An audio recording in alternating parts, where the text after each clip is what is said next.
this video, we're finally building our product measures. Before we start, let me remind you that you can support the channel in a few different ways.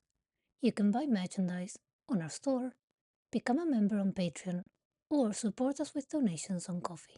All the links to that are in the description of the video. Now let's get to product measures. We spent the last two videos talking about our objective, which is, given two measure spaces, finding a way to integrate in the product of the spaces. The last video was all about building the product sigma-Algebra, and now it's finally time for us to define the product measure. We will prove this theorem in which we have two measure spaces, and we're going to do two things. First, we're going to prove that the product measure satisfying the desired property exists. And second, we're going to show that under some conditions, specifically when our two spaces are sigma finite, this product measure is unique. So let's start with the proof. We need to show that a measure that satisfies this property exists. So that means we're going to actually have to build this measure lambda. Now let's start by something way simpler.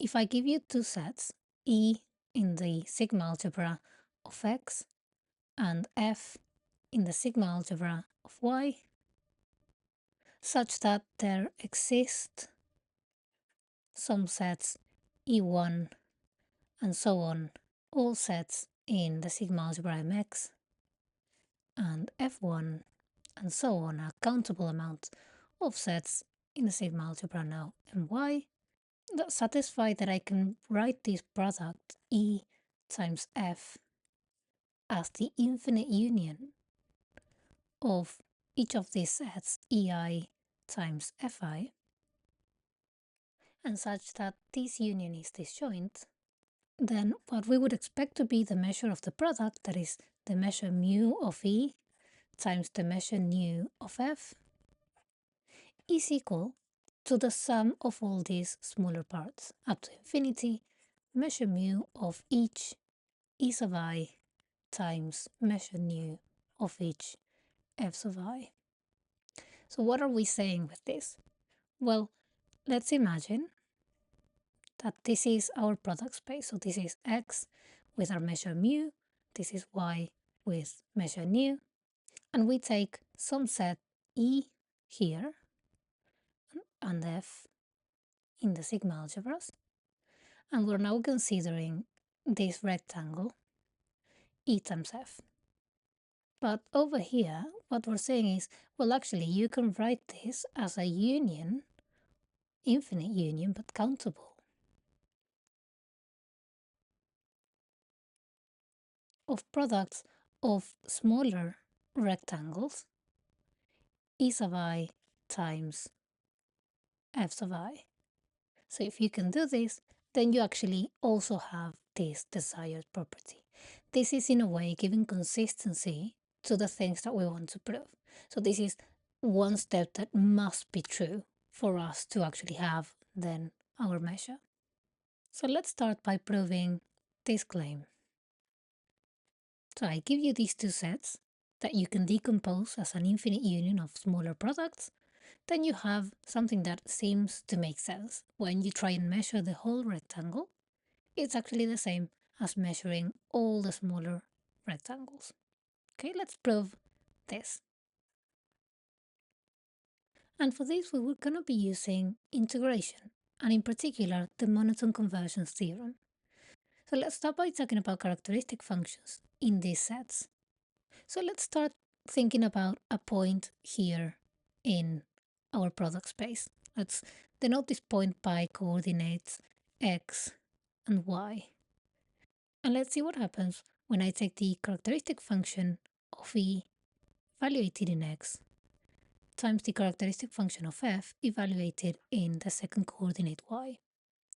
So this is a product of two characteristic functions, so it will be 1 when x and y are both in E and f respectively, and it will be 0 if either x or y is not in E or in f. So this product is the same as taking the characteristic function on the product E times f of the point x, y, the two coordinates x, y. But now this E times F, we said we can actually write it as the disjoint union of EI times FI. But now this is the characteristic function on a disjoint union. This is going to be the sum of each characteristic function on each of the smaller rectangles. And now we have the characteristic function on a rectangle. By the same reasoning that we used in the first line, this is just going to be, okay, well, I have the sum. And now each of these characteristics is just going to be the product of two characteristics. One on EI of x, of the first coordinate, and the second one of FI in the second coordinate. Okay, so we didn't do much. We just wrote the product of our characteristics as an infinite sum that depends on this decomposition that we found of E and F. Now, this is an infinite sum. What happens if I take this sum, but I stop at some point n? Well, of course, this finite sum will converge, will be increasing and converging to the infinite sum, which we just said was the product of the two characteristics. But now you may wonder, well, why are you considering characteristic functions? Well, because I only know how to integrate on characteristic functions. I only know how to measure these sets by integrating. So what is the sum up to n of, so keep this one as it is, EI of x. But instead of writing this characteristic, what if I just say the measure of Fi? What is this? Well, by definition, I mean, nu is a given measure in a measure space. Fi was a set in the sigma-Algebra of y. This is going to be the same as integrating this sum. And now I'm measuring the volume of Fi, so that's integrating the characteristic on Fi.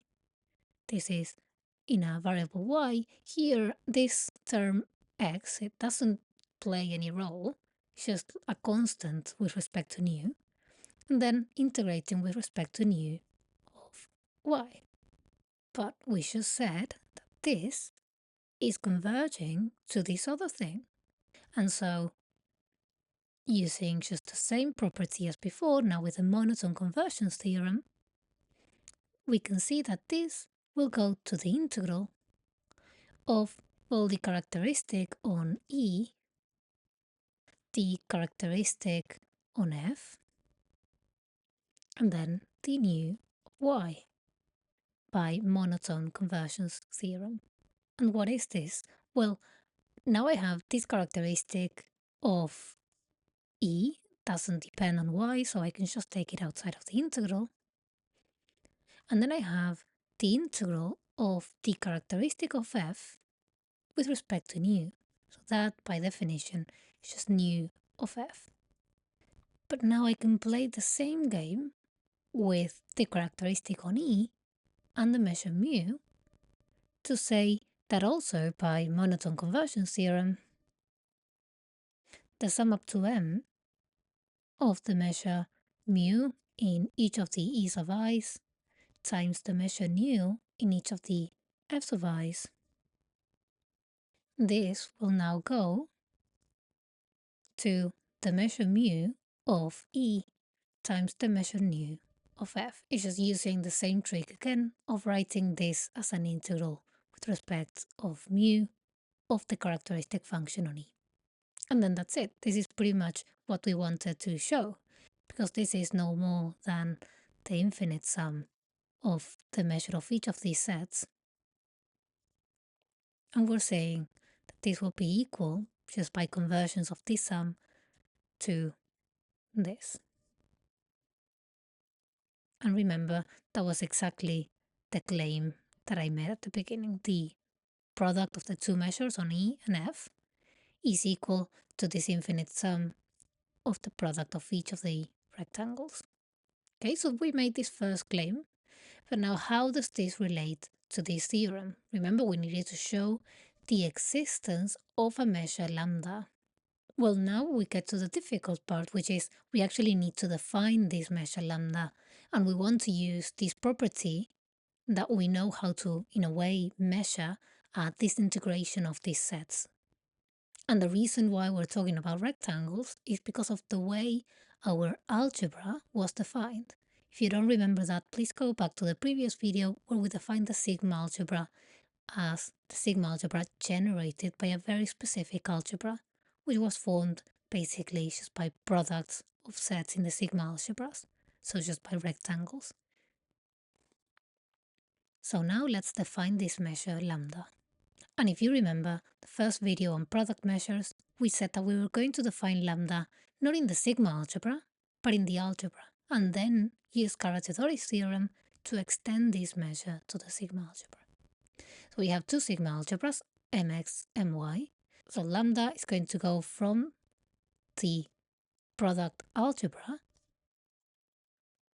of these two sigma-Algebras to 0 infinity. Now, how are we going to define this lambda? Remember that the property that we want is to have lambda of E times F to be the measure mu of E and the measure nu of F. And this looks very similar, it's exactly the same as what we have here.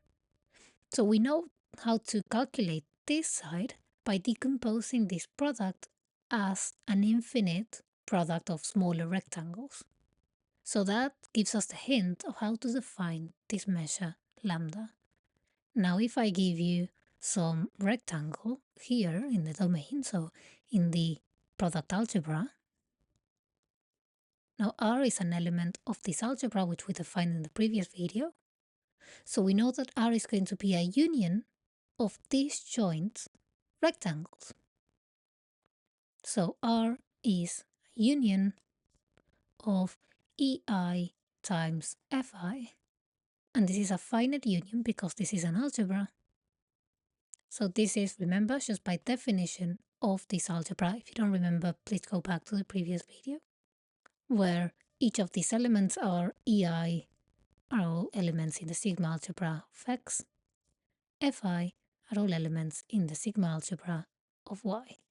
Okay, so I give you some element in the domain, so it satisfies this property.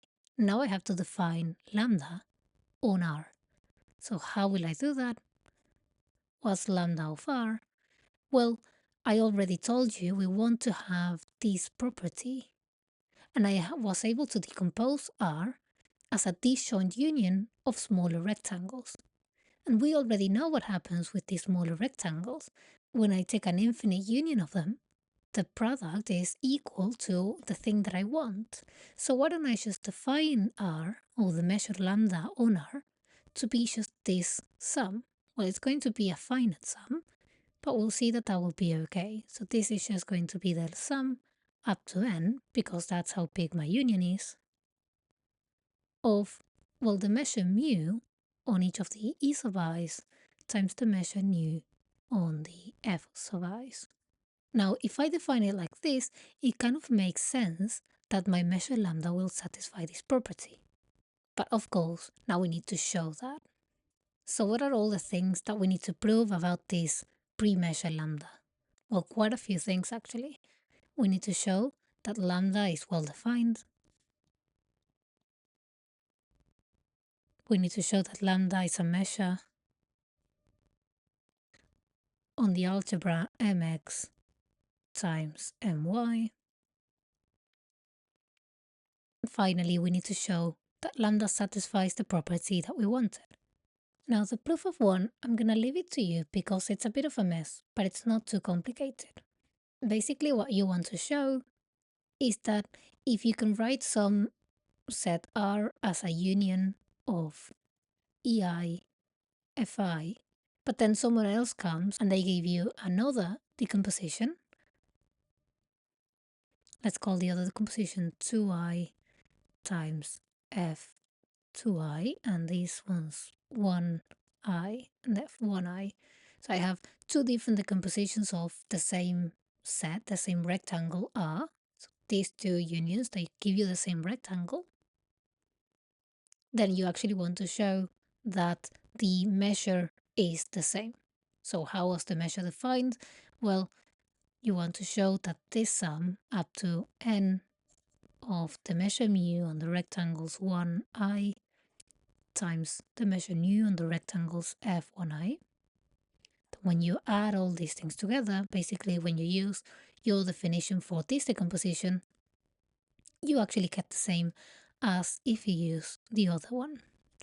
And now the sum up to n of the measure nu on e2i times the other measure f2i.